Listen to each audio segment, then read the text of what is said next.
Hi friends, hello అందరికీ నమస్కారం. ఎలా ఉన్నారు? బాగున్నారా? Welcome back to best tea with foodie.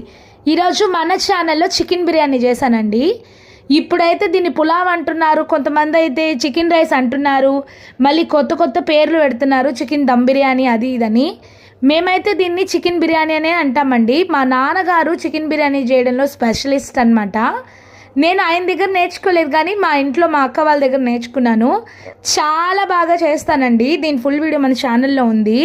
నేను ఏ బయట మసాలాలు వాడనండి, కేవలం బిర్యానీ మసాలా మాత్రం మా ఇంట్లో మా అక్క వాళ్ళు చేస్తారు, వాళ్ళ దగ్గర నుంచి తెచ్చుకుంటానమాట. బిర్యానీ మసాలా వేస్తాను. తర్వాత ఇంకేం లేదండి, మిరపొడి, పసుపొడి, ధనియాల పొడి, కారము, పచ్చిమిర్చి, టమోటాలు, ఎర్రగడ్డలు, చికెను, బిర్యానీ స్పైసెస్ వేసే దాంట్లోనే ఉంటుందండి బిర్యానీ టేస్ట్ అంతా. చాలా బాగా కుదిరింది బిర్యానీ అయితే. దీని ఫుల్ వీడియో మన ఛానల్లో ఉంది, చూసేయండి.